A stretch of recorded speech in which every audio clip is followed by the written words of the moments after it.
Haleluya. Kita melanjutkan pengajaran ya, belajar Torah memasuki kitab Ulangan pasal ke-9. Kita akan baca ayat 1 sampai ke 6. Tapi nanti saudara baca di rumah terusnya ya satu pasal ini. Ulangan pasal 9 ayat 1 sampai ke 6 kita akan baca bersama semua ayat ini sebagaimana tertulis di depan. Kita baca bersama 3, 4. Dengarlah hai Israel, engkau akan menyeberangi Yordan pada hari ini untuk masuk merebut bangsa-bangsa yang lebih besar dan lebih kuat daripadamu, kota-kota besar yang kubu-kubunya sampai ke langit. Suatu bangsa yang besar dan tinggi, Bani Enak, yang telah engkau kenal dan dengar dari orang yang mengatakan, siapakah yang dapat bertahan di hadapan Bani Enak? Oleh karena itu ketahuilah pada hari ini bahwa Yahweh Elohimmu, dialah yang berjalan di depanmu seperti api yang menghanguskan. Dia akan menghancurkan mereka dan dia akan membawa mereka tunduk di hadapanmu, supaya engkau menghalau dan membinasakan mereka dengan segera seperti yang telah Yahweh katakan kepadamu. Ketika Yahweh Elohim menghalau mereka dari hadapanmu, biarlah engkau tidak berkata dalam hatimu dengan mengatakan, Yahweh telah membawaku masuk untuk membeli negeri ini karena kebenaranku.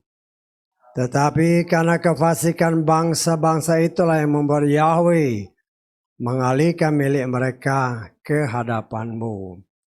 Itu bukan karena kebenaranmu atau karena ketulusan hatimu, sehingga engkau pergi untuk memiliki negeri mereka.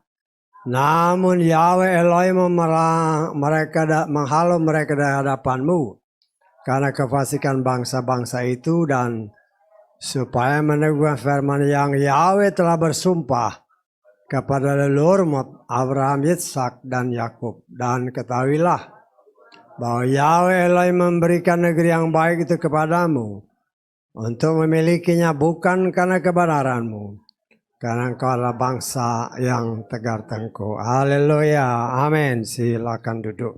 Puji Bapa Yahweh, kita bersyukur ya oleh kemurahan Tuhan. Sebenarnya apa yang tertulis dalam Ulangan pasal 9 dengan Ulangan pasal ke-7 ya boleh dikatakan mirip-mirip ya. Karena kita tahu bahwa orang enak ini adalah atau Anakim ya, dalam bahasa terjemahan King James dikatakan Anakim. Adalah bangsa keturunan raksasa. Dan kita sudah belajar di dalam kitab Ulangan pasal 7 bahwa 7 bangsa ya. 7 bangsa, bangsa Het dan segalanya itu anak-anak dari keturunan Ham ya. Kanaan dan sebagainya. Ya itu sebenarnya orang-orang enak. Keturunan raksasa-raksasa ya. Walaupun banyak orang ya memang sulit untuk mengertinya. Seperti yang senantiasa diingatkan, ditaburkan di tempat ini. Kita percaya bahwa raksasa itu adalah anak keturunan Kain ya. Dan Kain itu adalah anak setan, anaknya si Lucifer ya. Tapi banyak orang sulit untuk percaya karena hanya terjebak di satu ayat dalam kitab Kejadian pasal ke-4 ayat 1. Hanya dengan kata-kata Adam bersetubuh dengan Hawa, lahirlah Kain. Padahal di situ tidak disebut bahwa Kain itu pasti anaknya Adam. Tetapi itu sebenarnya kejadian yang terjadi di dalam Kejadian pasal 3, hanya perbuatan setan sama sekali tidak ditampilkan oleh Tuhan ya. Tetapi di dalam Kejadian pasal ke-4 ya, di ayat-ayat terakhir ayat 25 kalau saya nggak salah ya, Jelas di sana dikatakan bahwa Set itu benih yang lain, ya, dari si Kain. Ya, jadi kalau kita mau bernalar sedikit, kenapa benih yang lain?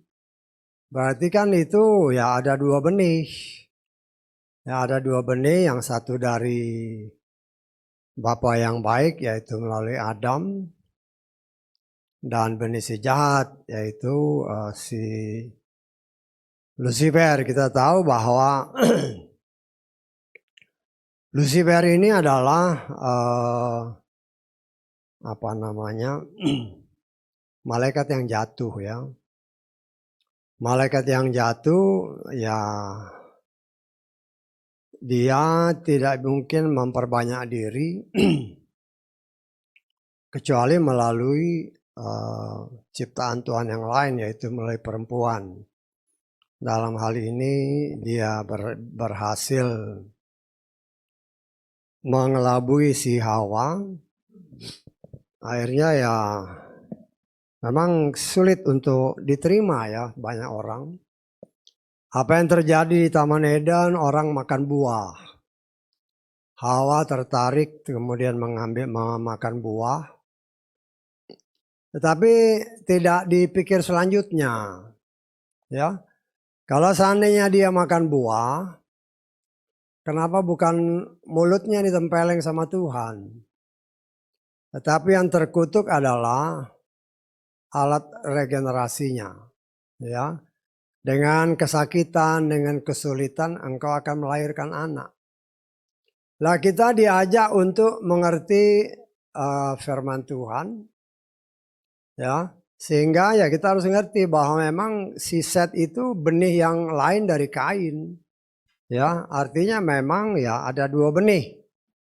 Benih dari Bapa Yahweh melalui Adam, dan benih dari apa namanya si jahat. Ya, jadi kalau kita urutkan dari umpamanya, kita baca aja lah ya, supaya agak jelas, ya. Kita baca Lukas pasal 3 ayat ke-38, karena tadi saya katakan ada anak Bapak Yahweh, kan, jadi kita harus tahu ngerti ini. Perhatikan baik-baik, anak Enos, anak Set, anak Adam, anak Elohim, ya. Dan kita harus lihat di sini bahwa ya berdasarkan kitab 1 Tawari juga yang sudah kita pelajari, dari segi keturunan Adam, Kain itu bukan anak Adam, ya.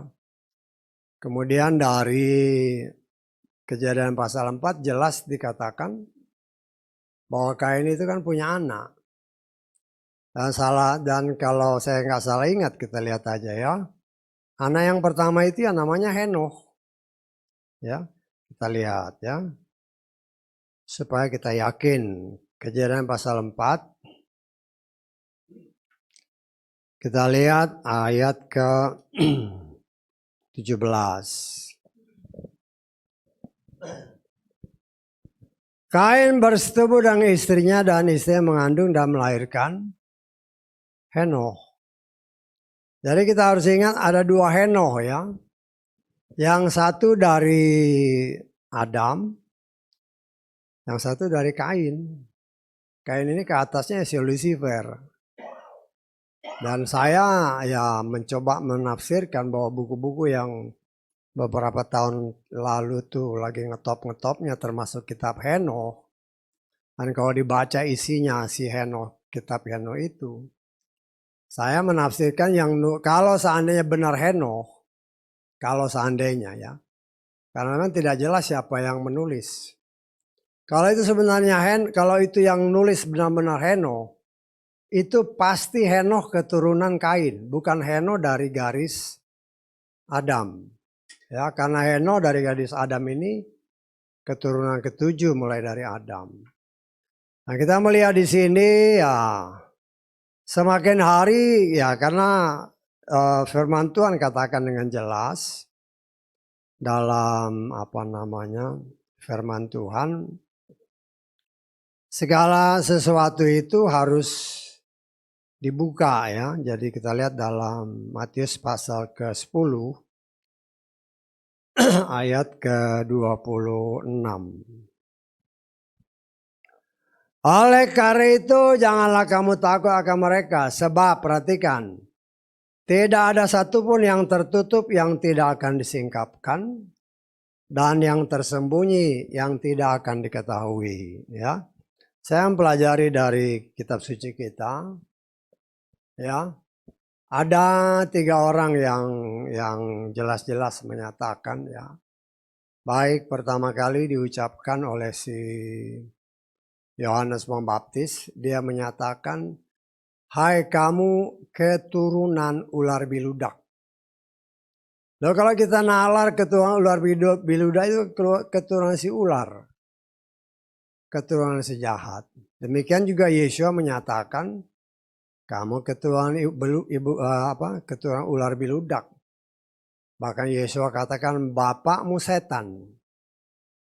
Ya. Loh kok susah amat nerimanya gitu loh. Bapakmu setan ya, kita lihat dalam Yohanes ya. Yohanes pasal ke berapa itu? Pasal ke 8 ya. Karena kita kan harus mengerti bahwa memang pada akhir zaman itu sesuai janji Tuhan tadi itu akan dibuka ya, kita harus ngerti. Walaupun banyak orang sulit mengerti. Yohanes 8 ayat 44. Perhatikan ayat ini baik-baik. Kamu berasal dari bapakmu si setan. Pertanyaan, apa Yesua ini bohong? Apakah Yesua ini ngarang? Gak mungkin dia salah. Saya tangkap ya. Dan orang yang salah dari rasul-rasulnya, rasul yang paling dikasihi si Yohanes ini. Nah, dia menulis lagi ya sebenarnya ya karena dia dapat dari pengajaran dari Yesua, dia tampilkan lagi dalam 1 Yohanes pasal ke-3 ayat ke-12. 1 Yohanes 3:12, bukan sebagaimana Kain yang berasal dari sejahat. Tetapi ya itulah, kalau tidak dibuka sama Tuhan gak bakal ngerti memang. Akan sulit mengertinya. Ya. Maka waktu pertama-tama diberitakan ya, karena kita sebenarnya udah lama diberitakan. Cuman kan kita pakai streaming ini kan pas zaman COVID. Ketika berita itu diberitakan, wow banyak orang yang ngamuk. Baca firman Tuhan yang benar. Satu apa di dalam kitab Kejadian pasal ke-4 jelas dinyatakan. Ya, malah ya itu karena mereka pakai terjemahan dari LAI.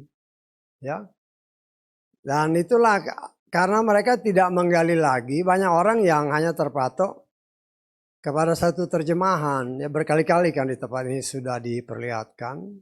Ya, supaya kita mengerti.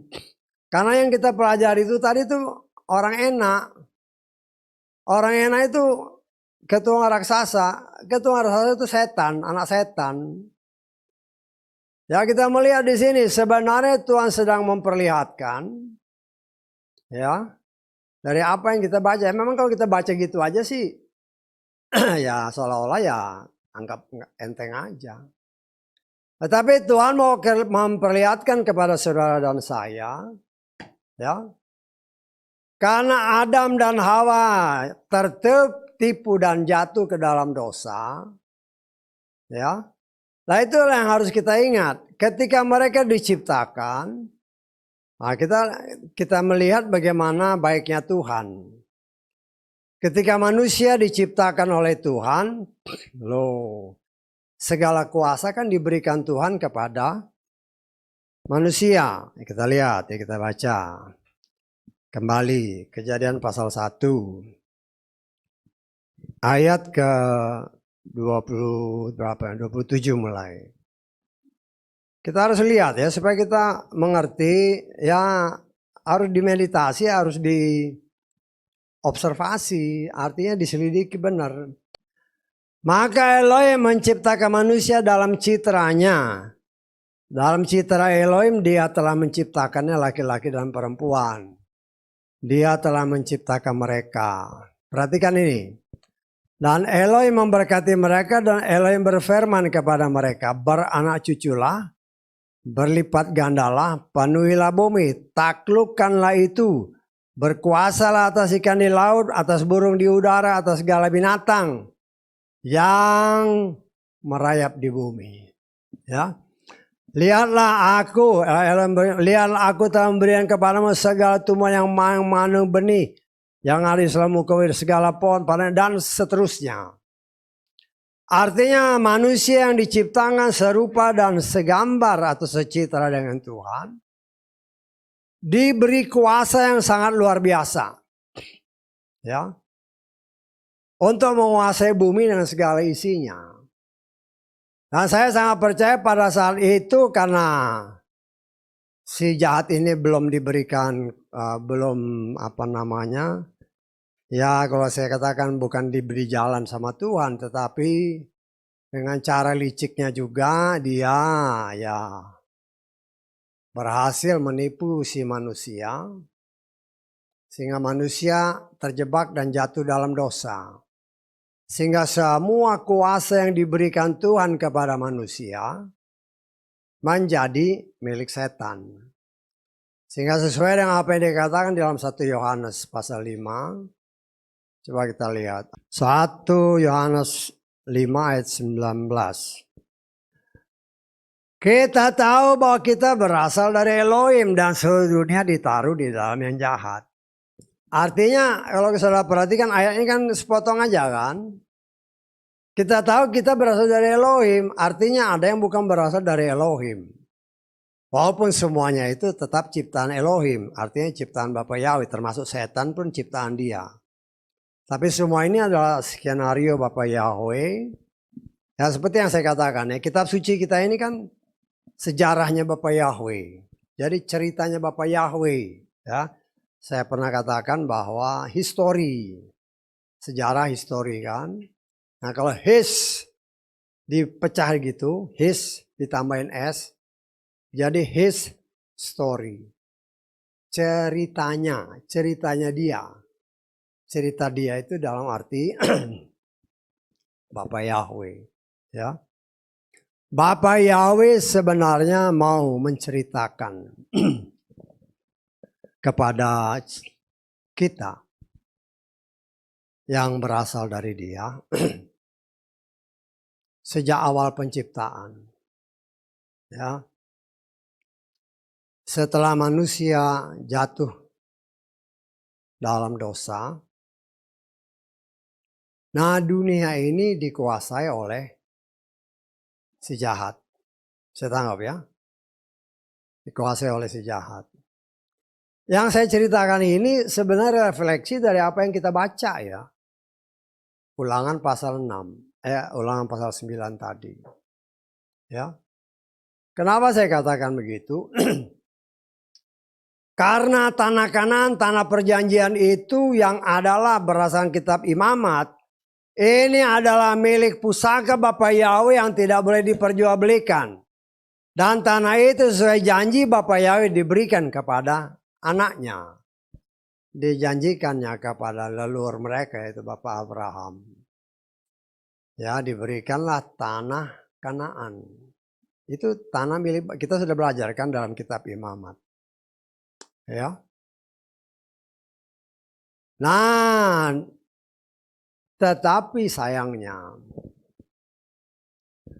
tanah yang dijanjikan itu ya karena manusia jatuh dalam dosa, tanah itu dikuasai oleh orang enak dengan keturunannya, dikuasai setan. Ya sama ceritanya dengan manusia yang jatuh dalam dosa. Manusia yang tadinya memiliki kuasa atas bumi, akhirnya karena mereka jatuh dalam dosa, bumi ini dikuasai oleh si jahat. Ya sama. Saya tahu nggak maksudnya? Ya. Lah tetapi Tuhan bilang, ya memang orang enak, orang yang tinggi besar. Ya. Jadi jangan heran apabila dikatakan dari ayat-ayat firman Tuhan tadi, bentengnya menjulang tinggi, orangnya tinggi-tinggi semua. Kita pernah belajar bahwa kayak beberapa lawan daripada orang-orang Israel ketika mereka mau masuk ke tanah Kanaan, ya, tingginya bisa sekitar 4 meter lebih karena panjang tempat tidurnya aja berapa? 9 hasta. 9 hasta itu kan 4,5 meter. Ya kalau tempat tidurnya yang 4,5 meter, ya bisa dibayangkan bahwa tingginya paling sedikit 4 meter, bahkan mungkin juga 4,5 meter. Ya. Lah kalau orang yang setinggi itu semua, ya jangan heran kalau dikatakan bangunannya menjulang tinggi, ya memang orangnya tinggi-tinggi semua. Ya.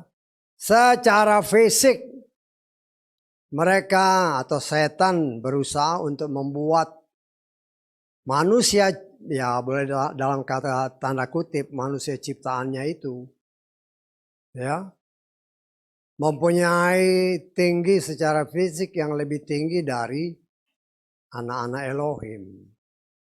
Ya. Tetapi apa yang dikatakan oleh firman Tuhan yang tadi kita baca, engkau telah menyeberangi, kan dikatakan tadi kan, engkau telah menyeberangi Sungai Yordan. Ya, Sungai Yordan adalah batas untuk mereka masuk dari arah timur, ya dari arah timur ke tanah Kanaan. Walaupun ada 2,5 suku yang tetap tinggal di sebelah baratnya Sungai Yordan dan mereka ya berdasarkan kesepakatan, ya permintaan mereka juga melalui Moshe, ya Tuhan mengizinkan 2,5 suku, baik suku Ruben, suku apalagi suku Gad ya, sama setengah suku Manasye.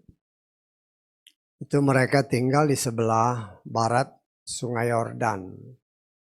Jadi ketika mereka menyeberang, 2,5 suku ini hanya tentaranya yang ikut nyeberang. Istri anak-anak yang di bawah 20 tahun tinggal di daerah sebelah barat yang diberikan Tuhan sebagai hak waris mereka. Ya. Nah, kita melihat cara Tuhan yang luar biasa. Ya. Perbatasan antara daerah di luar tanah perjanjian. Ya, ketika mereka mau masuk, ya mereka harus tetap melewati rintangan, ya rintangan dalam arti di sini, ya kalau saya boleh katakan ya pemurnian yang harus mereka terima ya. Karena nanti kalau kita baca di dalam kitab Yosua kalau Tuhan berkenan ya, sebelum mereka masuk kan semua laki-laki yang belum disunat itu harus disunat dulu. Dan saudara harus ingat bahwa sunat itu adalah perjanjian antara Bapak Abraham dengan Bapak Yahweh. Saya ingat ya. Jadi kalau kita tidak ada gennya Bapak Yahweh ya, Bapak Abraham ya nggak ada masalah. Tapi kita harus ingat Bapak Abraham itu punya 3 istri. Ya, atau 1 istri sebenarnya sama 2 gundik. Baik itu Sarah, Hagar maupun Ketura. Ya, dan mereka punya keturunan-keturunan. Mereka itu harus, karena perjanjian, itu perjanjian daging ya. Antara Bapak Abraham dengan Bapak Yahweh. Semua keturunannya harus disunat. Sehingga sebelum mereka memasuki atau menyeberangi Sungai Yordan, semua yang belum disunat ya harus disunat. Ya karena ketika mereka keluar dari tanah Mesir yang berumur 19 tahun ke bawah atau 20 tahun ke bawah, Itu kan belum disunat semua. Yang masuk ke sana yang sudah disunat cuma Kaleb sama Yosua, ya. Sehingga yang lain itu ya berdasarkan jumlah yang pernah kita baca ya. Yang keluar dari Mesir ke 603.000. 603.548 orang semua mati termasuk Moshe dan Harun. Cuman tinggal 2. Yosua dan Kaleb. Kemudian sebelum mereka masuk dihitung kembali. Jumlahnya mirip-mirip sekitar berapa itu? 600 juga, 601 kalau saya nggak salah ingat ya. 601.000 orang yang masuk ke apa namanya? Ya 601.730 orang. Laki-laki yang berumur 20 tahun ke atas. Ya kira-kira ya segitu yang disunat. Ya. Bahkan dikatakan nanti kalau kita pelajari kitab Yosua, itu tanda sunat di situ juga sebagai tanda penghapusan celah Mesir, celah perbudakan. Ya. Dan di situ juga pemurnian kembali. Ya, mereka ini ya waktu itu kan masih kecil-kecil, masih belum ngerti. Sehingga ketika mereka menyeberangi nanti dibaca di dalam kitab Yosua itu, tabut perjanjian yang dipikul oleh para imam mendahului mereka menyeberang. Begitu kaki para imam menyentuh air sungai Yordan, airnya langsung berhenti. Ya, airnya selalu berhenti ya sebenarnya sama dengan ketika mereka menyeberangi lautan. Ya, hanya waktu menyeberangi lautan belum ada tabut. Makanya Tuhan perintahkan kepada Mose, angkat tanganmu, belah laut itu. Tetapi setelah tabut selesai, ya dalam perjalanan mereka dari Mesir ke tanah Kanaan, lah sebelum masuk ke tanah Kanaan, Tuhan perintahkan kepada Yosua, suruh imam-imam itu pikul bait itu, apa namanya, tabut. Begitu kaki imam menyentuh tabut, menyentuh air sungai Yordan, langsung terputus alirannya. Sehingga bangsa ini lewat sungai Yordan sebagai suatu lambang juga ya seperti baptisan. Sama seperti yang dikatakan oleh firman Tuhan dalam 1 Korintus 10 kan. 1 Korintus 10 kenapa bangsa ini ya itulah. Kadang-kadang karena itu berupa kiasan ya.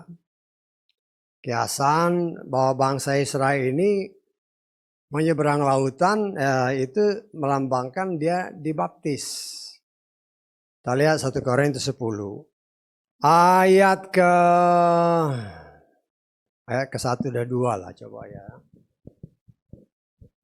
Aku tidak ingin kamu tidak mengetahui saudara-saudara bahwa leluhur kita semua berada di bawah awan dan mereka semua telah melintas melalui laut dan mereka semua telah apa? Dibaptis sebagai Moshe dan dalam awan dan di dalam laut. Jadi ketika mereka masuk ke laut yang terbelah, itu melambangkan baptisan. Ya, pemurnian dengan cara Tuhan. Tubuh mereka dimurnikan dari perbudakan di Mesir. Nah, demikian juga ketika mereka mau masuk ke tanah Kanaan.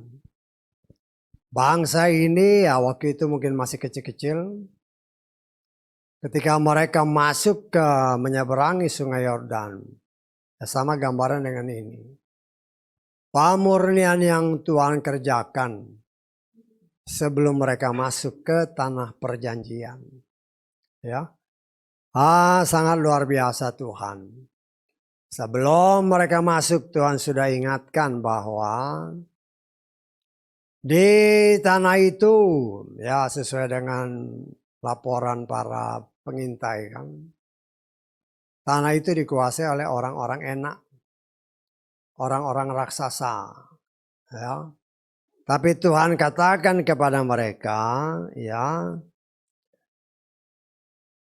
bahwa ya ketika mereka memasuki tanah Kanaan, Bapa Yahweh sendiri yang akan berjalan di depan mereka.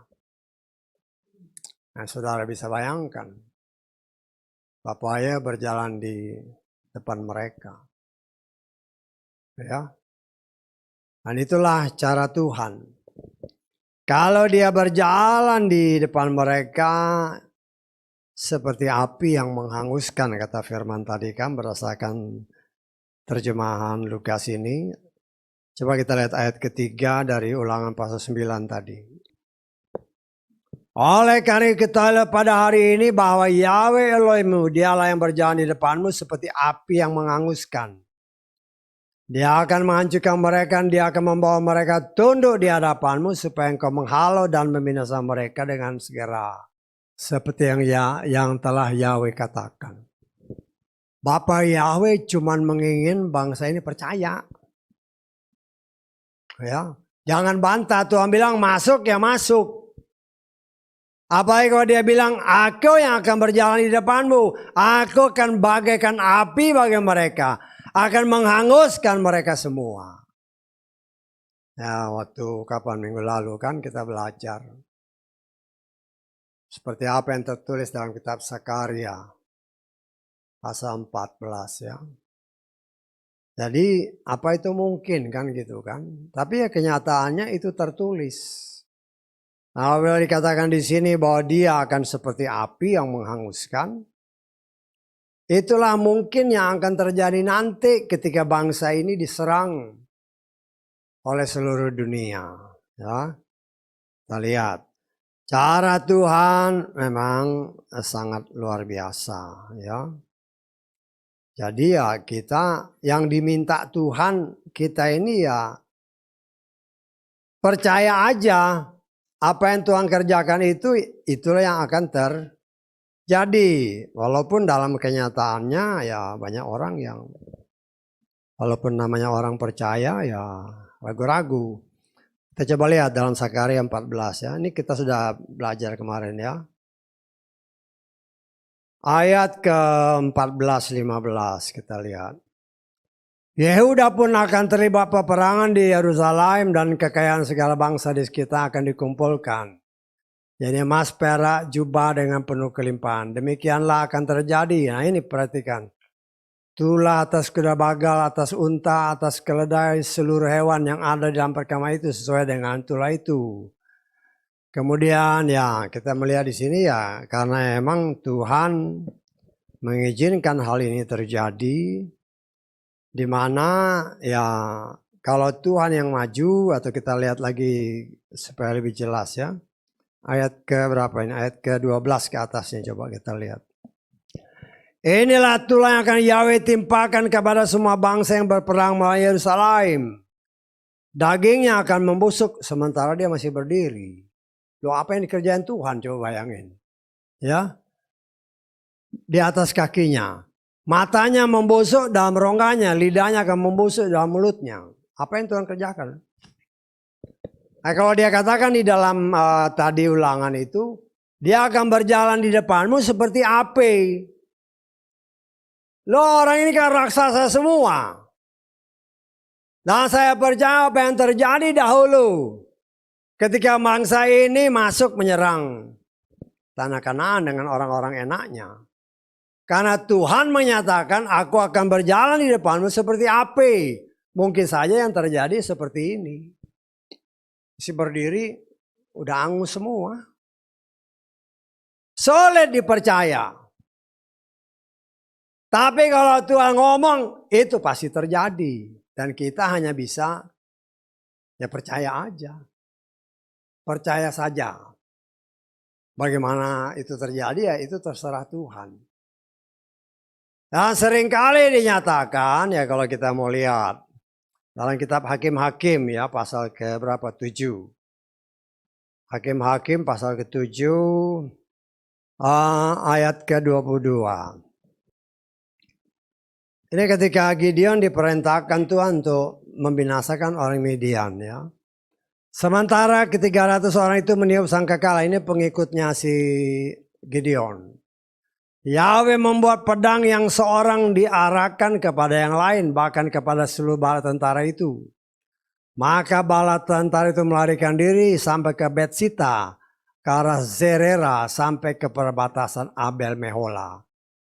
Antar mereka sendiri dalam peperangan saling bunuh. Siapa yang punya kuasa? Ya Tuhan yang punya kuasa.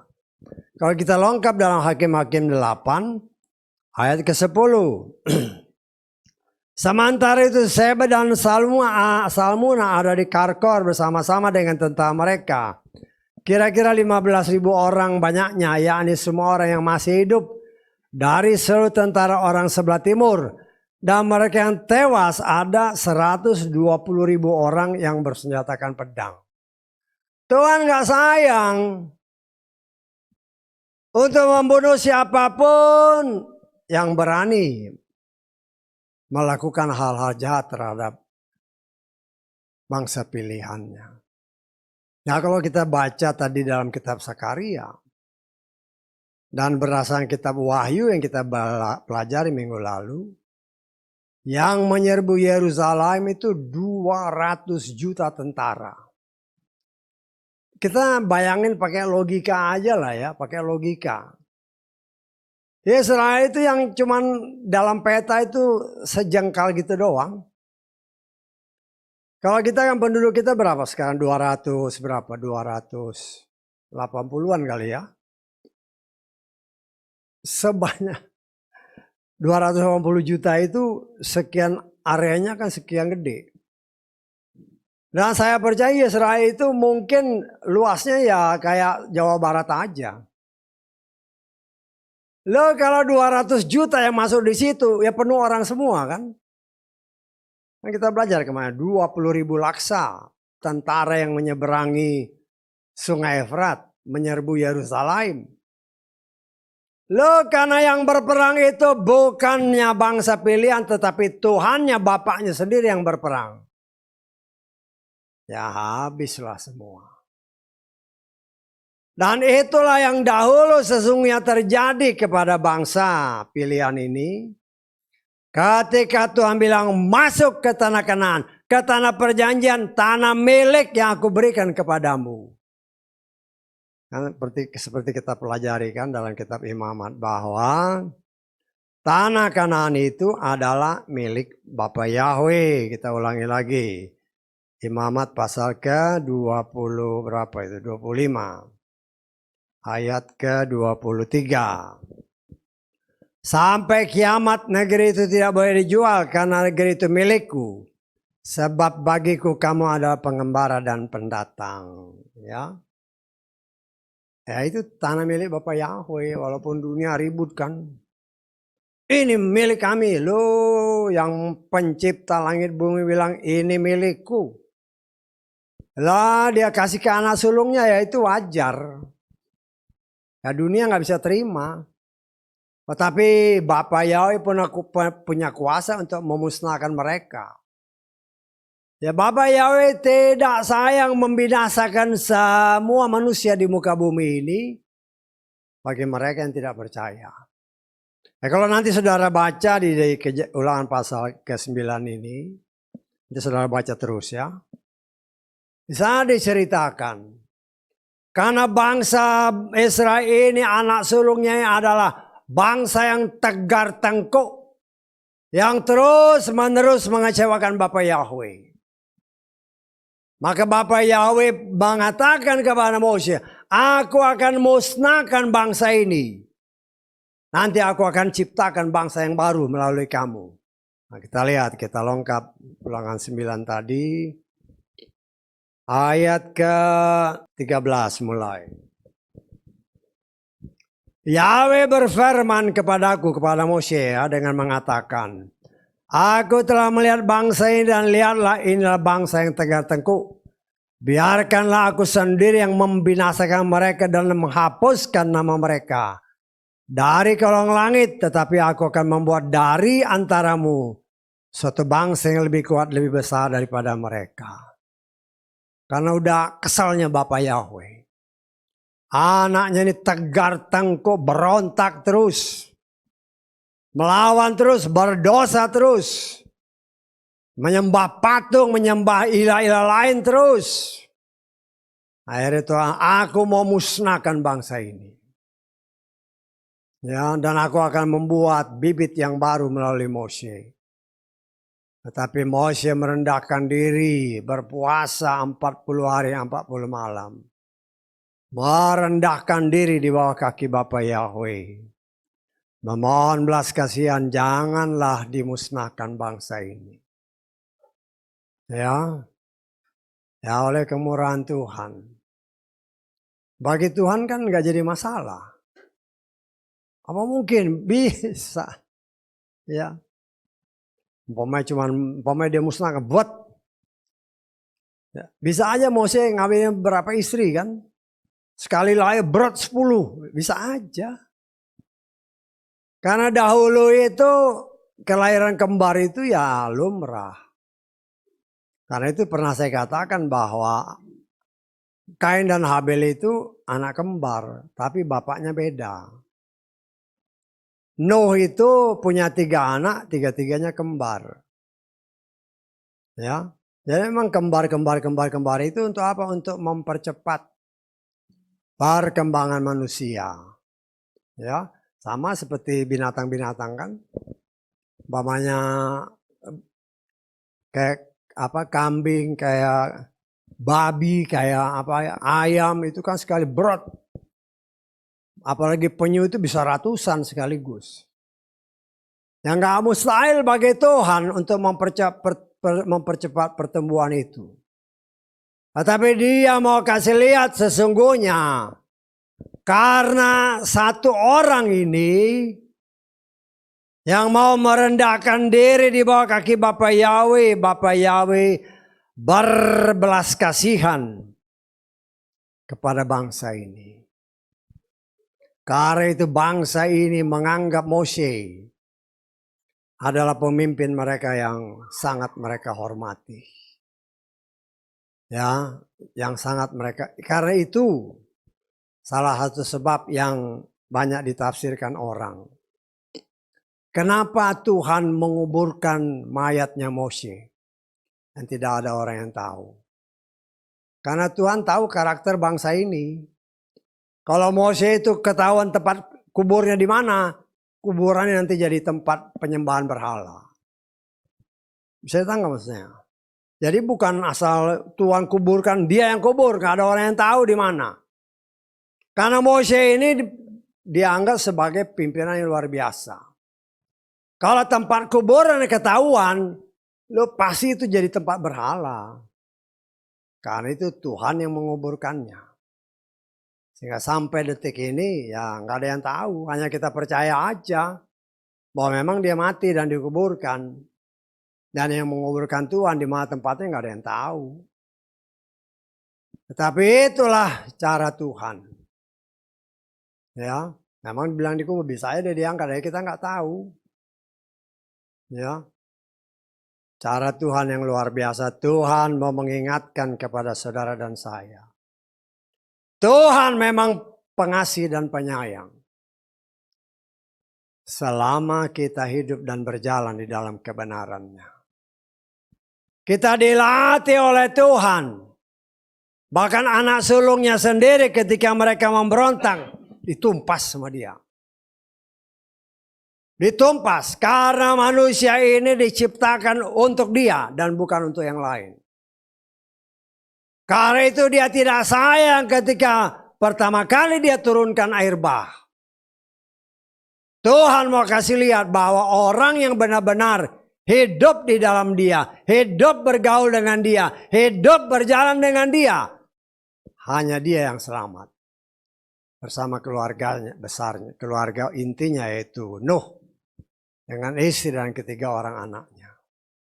Dengan istri mereka masing-masing. Ya, artinya Tuhan tidak sayang untuk memusnahkan manusia. Karena manusia ini sudah rusak. Dan dia,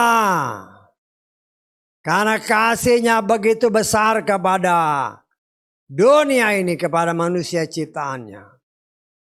Dia berikan firman-Nya. Dia berikan yang dikenal orang anak tunggalnya. Ya. Supaya siapa yang percaya kepada Dia, kepada firman yang hidup yang menjadi manusia Yeshua, pasti selamat. Ya kan kelihatan itu kan kata-kata biasa kan. Tapi itu sebenarnya untuk memperlihatkan. Karena manusia percaya dengan perkataan setan, mereka jatuh dalam dosa. Bisa tanggap? Lah Tuhan menguji manusia, kalau engkau percaya dengan perkataanku, engkau selamat. Bisa ditangkap nggak maksudnya? Ya, ketika pertama kali manusia jatuh dalam dosa, karena dia percaya mulut setan. Lah supaya manusia ini kembali dipulihkan, mereka harus percaya kepada perkataan Tuhan. Karena begitu besar kasih Bapa Yahweh akan dunia ini. Karena itu diberikannya anaknya yang tunggal. Diberikannya firman-Nya. Nah siapa yang percaya kepada firman akan selamat.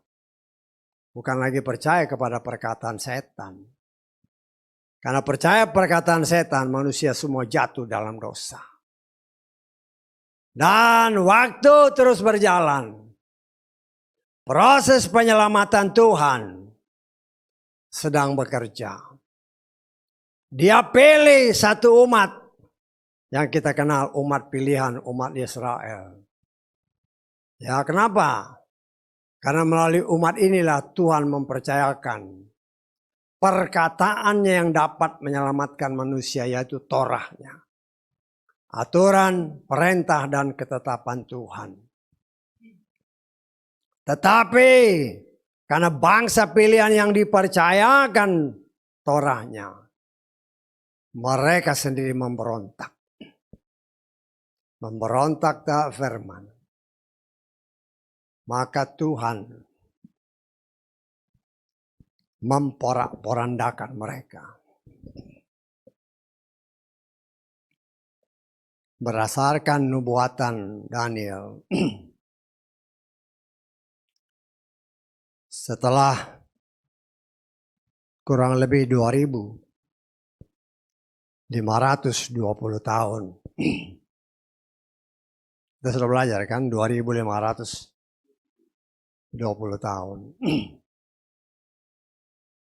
Sejak zaman Daniel, bangsa ini dipulihkan setelah 2.520 tahun. Sehingga Yesus berkata, ketika tunas ara ini, ketika pohon ara mulai bertunas. Berbicara pohon ara, berbicara bangsa Israel.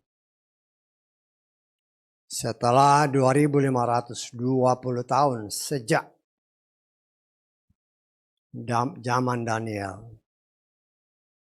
bangsa ini dimunculkan dengan cara yang luar biasa. Ya. Dan generasi yang muncul pada waktu itu akan melihat kedatangannya. Dan kita sudah main hitung-hitungan. Ya dengan perkiraan waktu. Ya boleh aja kita tafsir-tafsir. Seperti yang pernah beberapa kali diwartakan di tempat ini. Tetapi yang harus kita tekankan. Bukan waktunya. Yang harus kita lihat adalah kita siap apa enggak. Saya tangkap, walaupun sudah waktunya, kalau kita nggak siap, yang nggak diangkat percuma. Masa anugerah masih Tuhan berikan bagi bangsa di luar Israel. Dan kita melihat sesuai janjinya. Bangsa yang dia cerai-beraikan ke seluruh dunia sesuai waktu Tuhan. Mereka akan kembali, dan sekarang sampai saat ini. Anak-anak bangsa ini, khususnya dari 10 suku, Ya, berbicara 10 suku artinya dari kerajaan Israel. Nah, kita sudah belajar ada 2 kerajaan kan? Kerajaan Yehuda dan kerajaan Israel. Kerajaan Yehuda ini terdiri dari suku Yehuda dan suku Benyamin. Plus ada orang-orang Lewi. Nah, 10 suku karena mereka ya terang-terangan membuat pemberontakan kepada Bapa Yahweh, dipecah ke seluruh pelosok muka bumi. Dan saat ini mereka sedang dikumpulkan kembali dengan cara Tuhan. Kita mendengar, kita melihat melalui media-media. Itu terjadi. Jangan hanya dengar, hanya lihat, terus menganggap enteng. Tidak, itu bagian dari tanda-tanda bahwa waktunya sudah hampir genap. Yang menjadi masalah bukan itu. Lihat aku, apakah aku sudah siap? Karena waktunya kita nggak tahu, kita bisa menafsir-nafsir dengan data-data yang ada. Tapi masalahnya siap nggak? Ya. Tetapi kita melihat sebagaimana bangsa Israel ketika mereka mau masuk tanah Kanaan. Tanah Kanaan dikuasai setan. Ya. Lah Tuhan mau memberikan tanah yang atau dunia ini yang dikuasai oleh si jahat. Kalau kita tetap hidup di dalam dia, kita akan memerintah dunia ini. Itu bukan janji kosong. 1000 tahun lamanya, 1000 ya. 1000 tahun. Ya panjang ke 1000 tahun. Kita di sini yang paling tua kan si Opa, 90 baru. Nanti orang yang umur 100 tahun itu masih dianggap mati muda. Lah kita mengimani aku mau memerintah bersama dengan dia bukan lagi dengan jiwaku. Karena itu seperti di doa kita harus memiliki jiwa Yeshua Masiah. Karena kita akan memerintah bersama dia. Di muka bumi ini. Yang sekarang ini dikuasai oleh si jahat. Tetapi nanti si jahatnya diikat selama 1000 tahun. Nah kita yang memerintah. Nah untuk bisa mendapatkan itu ada jalannya. Karena itu kita saat ini sedang dibentuk. Ya, jangan ketakutan. Tuhan bilang aku yang berjalan di depanmu. Aku akan menghanguskan semua keturunan setan. Ya jangan hanya percaya-percaya. Cuman jalan di tempat gelap sedikit. Lihat kiri kanan. Ketakutan sama setan. Ya bagaimana ini. Nah, kita harus hati-hati ya. Saudara dan saya sudah diberi kuasa. Dia yang ada di dalam kita, kata 1 Yohanes 4 ayat 4. Lebih besar dari apapun di dunia ini. Tapi banyak orang yang menamakan diri anak Tuhan. Seolah-olah meragukan bahwa Tuhan ada di dalam dia. Ya. Karena itu ya saya senantiasa yang mengimbau kepada saudara. Kalau dimanapun saudara berada. Jalan sana, jalan sini, kerja sana, kerja sini. Yang pertama-tama begitu engkau menginjakkan kaki di satu tempat. Itu penghuni-penghuni yang bukan dari Tuhan diusir. Engkau sudah diberi kuasa. Ya manfaatkan kuasa itu. Ya. Itu bagian rencana Tuhan. Kita harus percaya bahwa sesuai firman-Nya. Aku mengutus malaikat berjalan di depanmu. Kata Keluaran 23. Kita baca ayat terakhir ini, ayat ke-20. Lihatlah aku akan mengutus seorang malaikat ke hadapanmu untuk menjagamu dalam perjalanan. Untuk membawamu ke tempat yang telah aku persiapkan. Ya, perhatikan kata-katanya baik-baik ya. Aku akan. Lu kok akan Tuhan? Kapan? Lu ketika kau percaya dia, maka malaikat ada. Tapi kalau ragu-ragu apa mungkin lah sudah. Tuhan tidak mau diragukan. Jadi ketika kita berjangkar itu senantiasa saya kemanapun kau pergi, berdoa Tuhan kirimkan malaikatmu untuk menjagaku. Mengatur transportasiku kemanapun aku pergi. Bungkus dengan darahmu yang kudus sehingga setan dengan segala pengaruhnya tidak akan pernah bisa menjamah aku karena aku dalam perlindungan Bapa Yahweh yang luar biasa. Ya, jadi apa yang kita baca tadi ya, kita sedang dalam perjalanan untuk memasuki tanah perjanjian. Memasuki tanah di mana Tuhan janjikan untuk saudara dan saya tinggal. Paling sedikit 1000 tahun lamanya di muka bumi ini. Sebagai raja bersama dengan dia. Ya, sebagai imam dan raja kata kitab Wahyu. Artinya melayani dia. Dan menjadi raja bagi orang-orang yang tidak percaya. Masih ada orang-orang yang tidak percaya. Ya, tetapi karena setan diikat semuanya baik. Yang gak ada pencuri. Bahkan binatang pun baik semua, singa, makannya rumput, semua baik karena setannya diikat.